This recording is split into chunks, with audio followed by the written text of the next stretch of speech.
प्रकाश। आज मेरा टॉपिक होगा प्रकाश के बारे में। प्रकाश के बारे में आपको क्या बताएंगे। प्रकाश क्या होता है सर? प्रकाश एक प्रकार की विद्युत ऊर्जा है। प्रकाश एक प्रकार की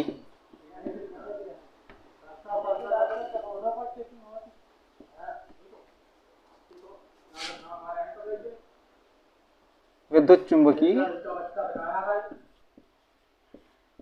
तरंग है। प्रकाश एक विद्युत चुंबकीय तरंग है। सर प्रकाश क्या है? प्रकाश एक विद्युत चुंबकीय तरंग है जो हमारी आंखों को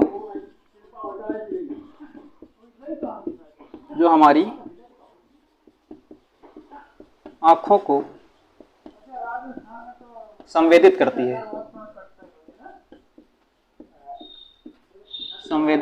है। ये क्या कहलाती है सर? प्रकाश कहलाती है।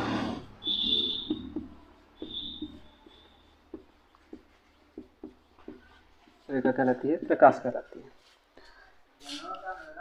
प्रकाश एक प्रकार की विद्युत ऊर्जा है। ये विद्युत चुंबकीय तरंग है जो हमारी आंखों को संवेदित करती है। प्रकाश कहलाती है।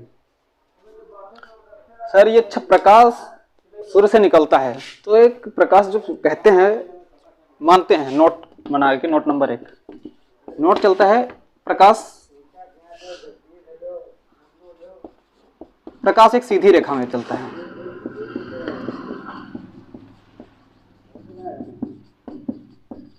प्रकाश एक सीधी रेखा में चलता है। मान लिया प्रकाश एक सीधी रेखा में चलता है। मान लिया कि प्रकाश एक सीधी रेखा में चलता है, तो फिर ये बताओ सर, आपको डिफरेंट पता नहीं होगा, आपको नहीं पता होगा कि सर प्रकाश जो सूर्य से निकलता है तो एक सीधी रेखा में चलता है, तो एक सीधी रेखा में ही क्यों नहीं आता है? तो पूरे पृथ्वी फैला रहता है। तो क्यों फैलता है सर? लोग तो कहते हैं, नोट भी लिखा होता है प्रकाश एक सीधी रेखा में चलता है। आपने कभी सोचा होगा प्रकाश सीधी रेखा में चलता है तो फिर एक सीधी रेखा में आके एक एग्जैक्ट पॉइंट पे क्यों नहीं गिरता? जो अगर हम यहां से प्रकाश डालें तो यहीं पे आना चाहिए, तो पूरे में जा क्यों रहा है? ऐसा सोचा है कभी? सर प्रकाश फैलता क्यों है? प्रकाश फैल जाता है, फैल के पूरी पृथ्वी में जाता है। तो किसके माध्यम से? प्रकाश एक सीधी रेखा में क्यों नहीं चलता है? प्रकाश के लिए जो फैलाव होता है क्यों होता है? प्रकाश सर फैलता है। प्रकाश किसके माध्यम से? पृथ्वी में ये वायुमंडल जो है, वायुमंडल में अनेक प्रकार के कण होंगे। जैसे मान लिया वायुमंडल, यहाँ से सूर्य निकल रहा है, यहाँ से सूर्य है, ये सूर्य का प्रकाश निकल रहा है। सर एक सीधी रेखा में आ क्यों नहीं रहा? सर यहाँ से क्या होगा, यहाँ से सूर्य निकला, जो ये वायुमंडल होगा, यहाँ पे धूल मिट्टी के कण होंगे, विद्युत चुंबकीय तरंगें होंगी। इनके माध्यम से क्या होता है? प्रकाश पूरी पृथ्वी में फैल जाता है। यहाँ से एक निकलता है, यहाँ पे अनेक तरंगें निकल जाती हैं, ऐसे। इसलिए प्रकाश किसके माध्यम से फैलता है? तो प्रकाश फैलता है कण और तरंगों के माध्यम से।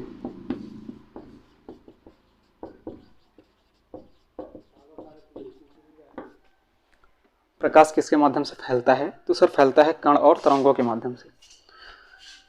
प्रकाश जो होता है, प्रकाश को चलने के लिए सर माध्यम की भी आवश्यकता नहीं होती है। प्रकाश को चलने के लिए माध्यम की आवश्यकता नहीं होती है। जैसे मान लिया ये माध्यम होते हैं आपके, एक सघन माध्यम, एक विरल माध्यम, ये जल हो गया, वायु होगी, ऐसे कैसे माध्यम होते हैं सारे माध्यम। ये सर प्रकाश को चलने के लिए माध्यम की आवश्यकता नहीं होती है। नोट नंबर 2 नंबर, प्रकाश को चलने के लिए किसकी आवश्यकता नहीं होती है? माध्यम की आवश्यकता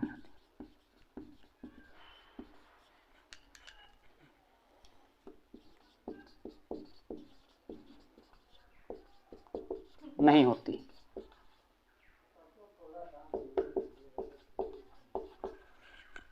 सर क्या होता है? प्रकाश एक प्रकार की विद्युत चुंबकीय तरंग है जो हमारी आंखों को संवेदना या संवेदित करती है, प्रकाश कहलाती है। और ये भी देखना, प्रकाश एक, नोट नंबर 3, प्रकाश एक अनुप्रस्थ तरंग है। प्रकाश एक अनुप्रस्थ तरंग है। कैसी तरंग है? अनुप्रस्थ तरंग है। प्रकाश कैसी एक तरंग है? प्रकाश अनुप्रस्थ तरंग है। तो कैसी है? प्रकाश एक अनुप्रस्थ तरंग है। प्रकाश को चलने के लिए माध्यमों की आवश्यकता नहीं होती है और प्रकाश एक सीधी रेखा में चलता है। माध्यम प्रकाश सीधी रेखा में चलता है, लेकिन प्रकाश फैलाव किससे होता है? प्रकाश का फैलाव कणों और माध्यम के माध्यम से होता है। कण और माध्यम की आवश्यकता, कण और तरंगों के माध्यम से प्रकाश का फैलाव होता है। प्रकाश का फैलाव तरंगों और कणों के माध्यम से होता है। प्रकाश,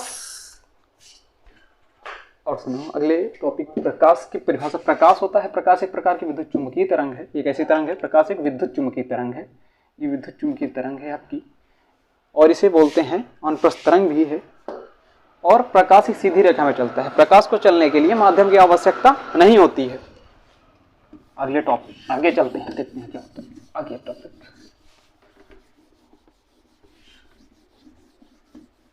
सर ये बताओ,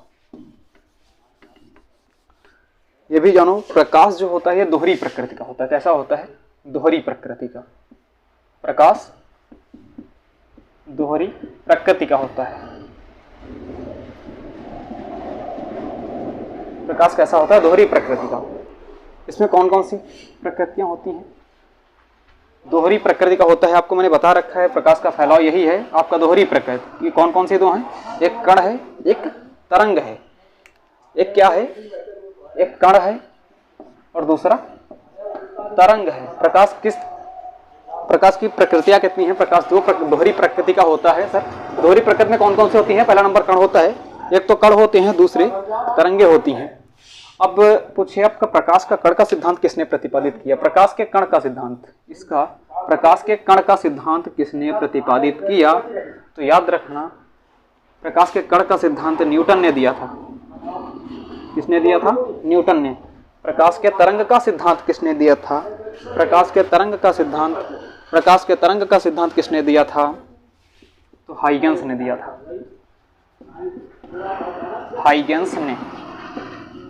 हाइगेंस ने प्रतिपादित किया था प्रकाश के कण का सिद्धांत। हाइगेंस ने प्रतिपादित किया था प्रकाश के कण का सिद्धांत। किसने? न्यूटन ने प्रतिपादित किया था। अब आपसे जैसे पूछ ले सूर्य का प्रकाश,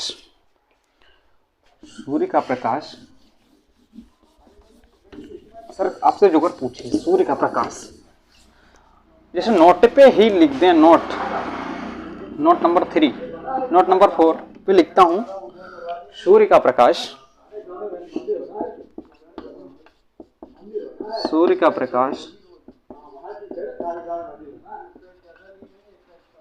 पृथ्वी तक आने में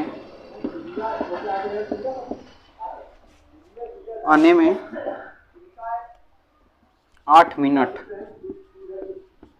20 सेकेंड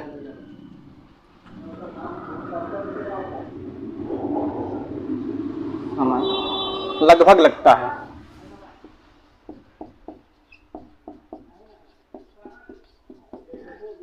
सर सूर्य का प्रकाश पृथ्वी तक आने में 8 मिनट 20 सेकंड लगभग लगते हैं। सूर्य का प्रकाश पृथ्वी तक आने में कितना समय लगता है? तो कितना लगता है दोस्तों? 8 मिनट 20 सेकंड। और इसी जगह आपसे पूछ लिया नंबर 5 पे, चंद्रमा का प्रकाश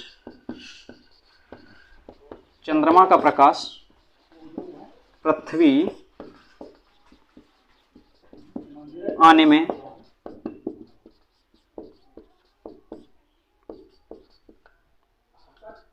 समय, चंद्रमा का प्रकाश पृथ्वी तक आने में कितना समय लगता है? तो लगता है सर कितना समय लगता है? 1 मिनट 25 सेकेंड लगभग। सर दोस्तों चंद्रमा का प्रकाश पृथ्वी तक आने में कितना समय लगता है? 1 मिनट 25 सेकंड लगता है। और सूर्य का प्रकाश पृथ्वी तक आने में कितना समय लगता है? सूर्य से सीधे प्रकाश पृथ्वी तक आने में कितना समय लगता है? 8 मिनट 20 सेकंड लगते हैं। और चंद्रमा का प्रकाश पृथ्वी तक आने में कितना समय लगता है? तो दोस्तों याद रखना कितना लगता है, 1 मिनट 25 सेकंड, मात्र 1 मिनट 25 सेकंड लगते हैं। और सूर्य से टकराकर 8 मिनट 20 सेकंड। मेरा वीडियो अंत तक जरूर देखें, लाइक जरूर करना दोस्तों लाइक जरूर करना, अच्छा लगे वीडियो तो लाइक जरूर करना, अंत तक देखो, अब कुछ ना कुछ तो खास मिलेगा। प्रकाश की प्रकृति कैसी होती है? प्रकाश की प्रकृति होती है दोहरी सर, प्रकाश दोहरी प्रकृति का होता है।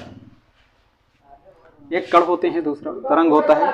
और आपसे कण का सिद्धांत पूछे, कण का सिद्धांत किसने प्रतिपादित किया? तो किसने? न्यूटन ने प्रतिपादित किया, न्यूटन ने प्रतिपादित किया। और तरंग का सिद्धांत किसने प्रतिपादित किया? तरंग का सिद्धांत हाइगेंस ने प्रतिपादित किया। सर किसने प्रतिपादित किया? हाइगेंस ने प्रतिपादित किया।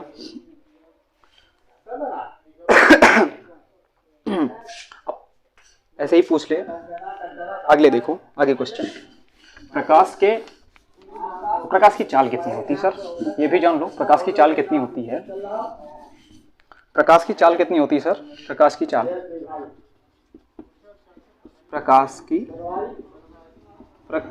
कितनी होती है? प्रकाश की चाल होती है सर 3 × 10⁸ मीटर प्रति सेकंड होती है।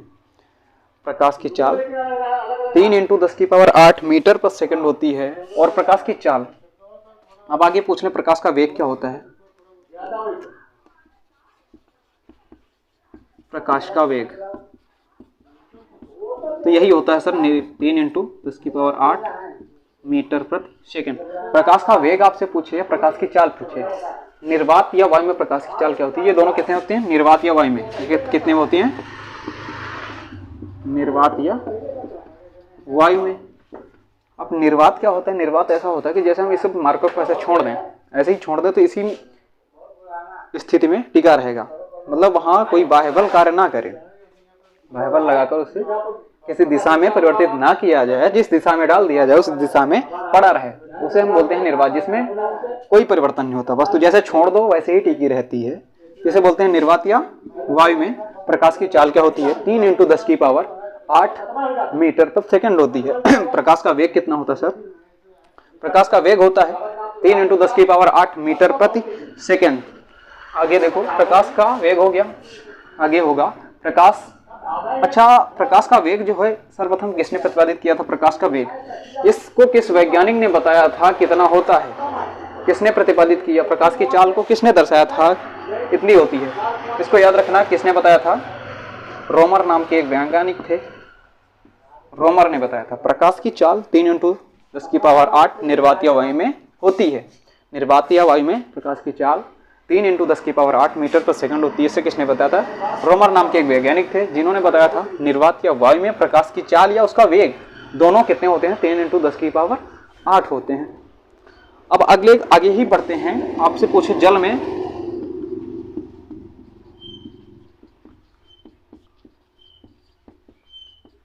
में प्रकाश की चाल क्या होती है? सर आपसे पूछे जल में प्रकाश की चाल क्या होती है?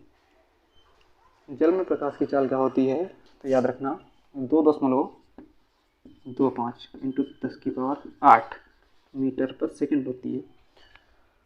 जल में प्रकाश की चाल क्या होती है? 2.5। सर निर्वात या वायु में कितनी होती है? 3 × 10⁸ मीटर प्रति सेकंड। और आपसे जल में पूछे जल में प्रकाश की चाल कितनी होती है?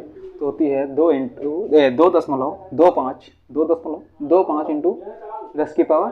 मीटर प्रति सेकंड।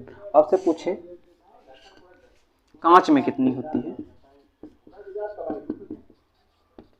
कांच में प्रकाश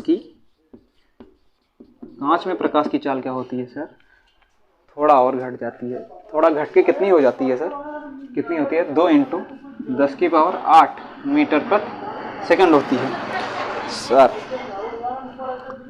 कांच में कितनी होती है? 2 × 10⁸ मीटर प्रति सेकंड होती है। अब आगे पूछ ले तार पेन के तेल में कितनी होती है? तार पेन के तेल में प्रकाश की चाल। आपसे पूछे तार पेन के तेल में प्रकाश की चाल क्या होती है? तो होती है सर 2 × 2.04 × 10⁻⁴ 8 मीटर प्रति सेकंड। आपसे आगे ही पूछ रहे नायलॉन के तेल में कितनी होती है। नायलॉन के तेल में प्रकाश की चाल, नायलॉन के तेल में प्रकाश की चाल क्या होती है, तो याद रखना नायलॉन के तेल में कितनी होती है सर, नायलॉन के तेल में होती है 1.96 इंटू 10⁸ मीटर प्रति सेकंड होती है। सर निर्वात या वायु में प्रकाश की चाल कितनी होती है, 3 इंटू 10⁸ मीटर प्रति सेकंड होती है। ठीक है, और प्रकाश का वेग कितना होता है, तो याद रखना 3 इंटू 10⁸ मीटर प्रति सेकंड होता है। आपसे पूछे प्रकाश की चाल क्या होती है सर, याद जरूर रखना, जहन में बसा के रखना, जहन में बसा के रखना दोस्तों। प्रकाश की चाल क्या होती है निर्वात या वायु में, तो याद रखना 3 इंटू 10⁸ मीटर प्रति सेकंड होती है। आपसे पूछ ले प्रकाश की चाल जल में कितनी होती है, तो याद रखना 2.25 होती है। आपसे ही पूछ ले तारपीन के तेल में कितनी होती है, तो याद रखना 2.04 इंटू 10⁸ मीटर पर सेकंड होती है। आपसे पूछे नायलॉन के तेल में कितनी होती है, नायलॉन के तेल में 1.96 इंटू 10⁸ मीटर प्रति सेकंड होती है। दोस्तों आगे आपको बताता हूं दर्पण के बारे में। आपको मैं बताता हूं दर्पण के बारे में। ये प्रकाश आपका यहां से खत्म हुआ, आगे आते हैं दर्पण पे, आगे आते हैं दर्पण पे। सर आप ये बताओ दर्पण कितने प्रकार के होते हैं, दर्पण सर कितने प्रकार के होते हैं, दर्पण 2 प्रकार के होते हैं। याद रखना, ना याद रहो तो याद रखना दर्पण 2 प्रकार के होते हैं। दर्पण कितने प्रकार के होते हैं, 2 प्रकार के होते हैं। ये मत याद रखना दर्पण 2 प्रकार के होते हैं, तो ये मत याद रखना दर्पण 2 प्रकार के होते हैं। उनमें से एक अवतल दर्पण, एक उत्तल दर्पण। ऐसा नहीं, ऐसा नहीं, 2 प्रकार के दर्पण होते हैं। एक होता है समतल दर्पण, एक समतल दर्पण होता है, दूसरा कौन सा होता है, गोलीय दर्पण। सर दर्पण 2 प्रकार के होते हैं, पहला होता है समतल दर्पण, दूसरा होता है गोलीय दर्पण। ये अपने दिल से हटा दो, बिल्कुल जहन से हटा दो कि दर्पण 2 होते हैं, तो एक अवतल दर्पण, एक उत्तल दर्पण। ऐसा नहीं, अपने दिल से हटा दो, अपने जहन में बसा लो। 2 प्रकार के दर्पण होते हैं, एक होता है समतल दर्पण, दूसरा होता है गोलीय दर्पण। उसके 2 भाग होते हैं। किसके, गोलीय दर्पण के 2 भाग होते हैं, इसके 2 भाग होते हैं। एक होता है अवतल दर्पण, एक अवतल दर्पण, दूसरा उत्तल दर्पण, दूसरा होता है उत्तल दर्पण, दूसरा होता है उत्तल दर्पण। सर आपके हो गए दर्पण, दर्पण 2 प्रकार के होते हैं, एक समतल दर्पण, दूसरा गोलीय दर्पण। और आपके गोलीय दर्पण में अवतल दर्पण और उत्तल दर्पण होते हैं, अवतल दर्पण, उत्तल दर्पण। अब आपसे इसी जगह पूछ ले अवतल दर्पण जो होता है, अवतल दर्पण का बना प्रतिबिंब कैसा होगा, अवतल दर्पण से कैसा प्रतिबिंब, आप ये जानो। अच्छा पहले समतल दर्पण क्या होता है। समतल दर्पण वो दर्पण होते हैं जो अपने दैनिक जीवन में उपयोग करते हैं, जो अपने दैनिक जीवन में उपयोग करते हैं। दैनिक जीवन जो क्रियाकलापों में सुबह हुई जो हम देखते हैं, उसको हम जो दैनिक कार्यों में अपने कार्य करते हैं, उन्हें हम बोलते हैं कौन सा, समतल दर्पण। दैनिक कार्यों में, दैनिक जीवन में, दैनिक जीवन में उपयोग करने वाले दर्पणों को हम बोलते हैं समतल दर्पण।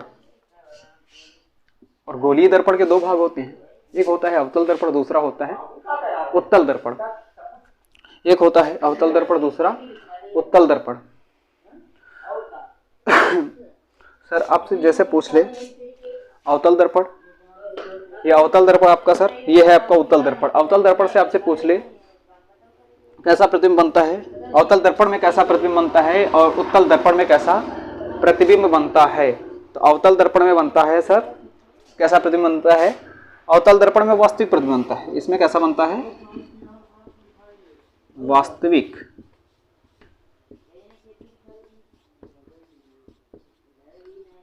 वास्तविक प्रतिबिंब बनता है। सर अवतल दर्पण में कैसा प्रतिबिंब बनता है, वास्तविक प्रतिबिंब बनता है।